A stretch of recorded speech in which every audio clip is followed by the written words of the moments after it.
The campaign for a second Brexit referendum appears to have stalled in recent days. MPs dropped their proposal for a cross-table amendment calling for a people's vote last week because they said it was unlikely to pass without formal support for Labour.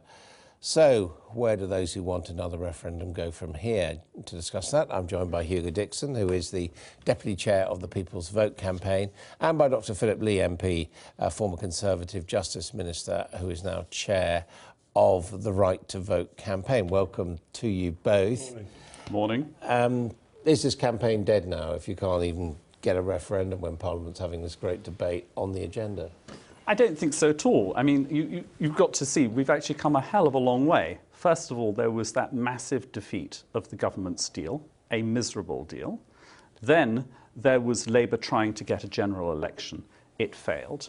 Now we're having these important votes tomorrow in Parliament. And I think it's only natural that Parliament should explore all the other alternatives before pushing the matter to the people. On the agenda? I mean, this is this is crunch time, 60 days to go. Yes, I'm not saying that there should be a long delay, but I think what's important is that Parliament is in the process of trying to figure out whether there is a viable form of Brexit which is good. Now, I don't think that there is any viable form of Brexit that's good. There are viable forms of Brexit which are bad, and there are fantasy forms of Brexit which are good. But it's only reasonable that the Labour Party tries to figure out whether there is such a thing. I think they will fail. It's also only reasonable that some Conservatives who want these Norway-style options should also figure out whether there's an alternative that works. But when they find out, as I think they will, that there is no good alternative Brexit, that will be the time to say, ask the people. What do you say? Yeah, I mean, you've just launched your organisation. Yeah, I mean, I think, first of all, it's an old Westminster process story of sort of, we're going to put an amendment, oh, no, you're not, when in fact, actually, all four doctors had never agreed to place the amendment. That's the fact of the matter. Secondly, the referendum, the sort of final say referendum, is against a general election in my mind. When Parliament faces the reality that no form of Brexit will pass the House, there's no agreement, we have a choice. We either have a referendum or we have a general election. That vote I'd like to see on the floor of the House. I'd like to see whether the second referendum wins. Yeah, but the truth is, there isn't the votes there to... No, but there never was, Adam. You only ever win a vote in the floor of the House if you have the backing of either the opposition or the government. And at the moment, the only two people that matter in this are Theresa May and Jeremy Corbyn, seemingly. And neither of them have shown a desire to have a second referendum. So there's no point in actually having a vote when you know the answer. But why not, from your point of view? I mean, you think Brexit is a bad idea like Hugo Dixon? No. I correct you. My position has always been that I supported Remain.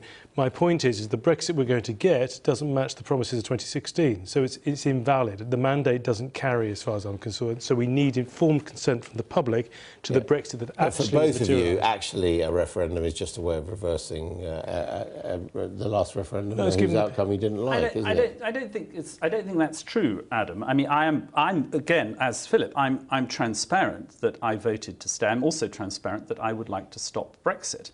But that doesn't mean to say it's a way of invalidating what happened in 2016. But do you have a single Brexiteer working for your organisation?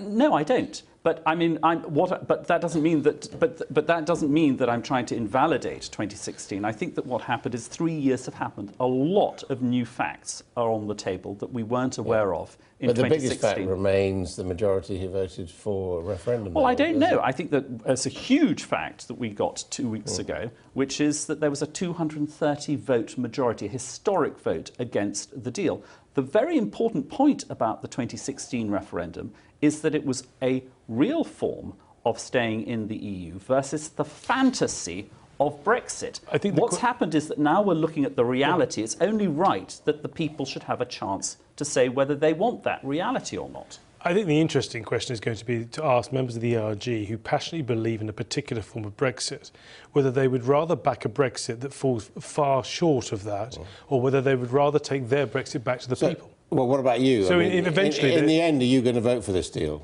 No, I'm never going to vote for a deal that materialises from Parliament. That's why I resigned.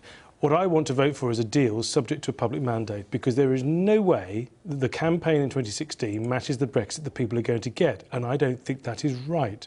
So however much they try to tweak it, fundamentally the principle stays the same.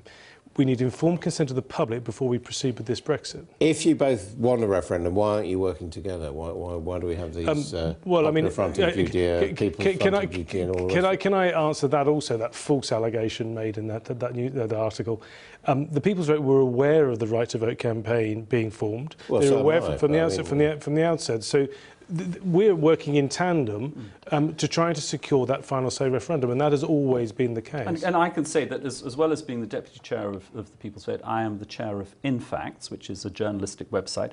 And when Phillip launched Right to Vote, we wrote a very nice article on InFacts saying, bravo to them. It's important to have a strong Conservative voice in this debate. But you have had a bit of a squabble, haven't you, within the whole movement? I mean, it was people like you leaning on people like him that stopped an amendment being put down. No, that's totally untrue. It is absolutely totally untrue. The doctors made their decision in isolation of everybody else. Yes, there are people who worry about putting a vote that might not win.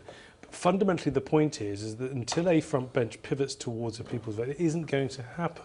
And the doctors recognise that as much as anybody else.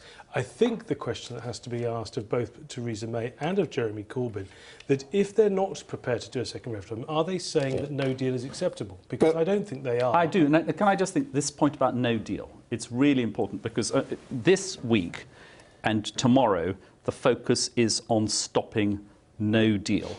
And I think there is a huge majority in Parliament against no deal. We had the Queen last week saying, compromise is what she wanted. She said, seek out common ground. Now, if you wanted to seek out common ground, the government would allow a free vote tomorrow on these no-deal amendments, and you would find that there was a huge majority against crashing out with no deal. We also know against that from opinion surveys that of the options, no deal is actually the most popular now with the public. We also know that those opinion surveys, that a certain proportion of people responding thought no deal meant staying in the European Union. Yeah, we don't. I mean, okay, so trying to interpret it's not clear how many of them a poll where some people have misunderstood the question, I don't think is necessarily. Yeah, but that's the whole point. Misunderstanding the question. That's what you keep on saying. People misunderstood the question. But Parliament took a decision to have a referendum, and people voted in the way they did. They did, and the government is right to be honouring the 2016 result and bringing forward the Brexit that was deliverable. The reality is that any form of Brexit, Norway, Canada, all requires a withdrawal agreement. Withdrawal agreement terms are what they are. Prime Minister's done the very best in these circumstances, but that wasn't on the side of a bus, and that's my point. What's the route to getting the referendum you've been campaigning for? Well, I think it is really important to make clear that Parliament is against crashing out with no deal. So I think that is the most important next milestone. I personally would like not only those amendments tomorrow, but I think there should be a full and frank debate in Parliament on no deal. We've not had that. Amazingly, we've had 2.5 years and we haven't had a proper debate. We've had bits and bobs of that. I think once that's happened, I think then Jeremy Corbyn needs to put forward his proposal and see if Parliament likes it. I think that unfortunately, it's another fantasy because it's a bit like the customs union, a bit like the single market. So basically no agreement and then the only way out. And then I think at that point, I think Jeremy Corbyn will conclude that with a heavy heart, he has to back a people's vote. And I think also at that point, many of the Conservatives who are backing this Norway plan will do so as well. And we will then have the majority that we need. OK, thank you very much indeed.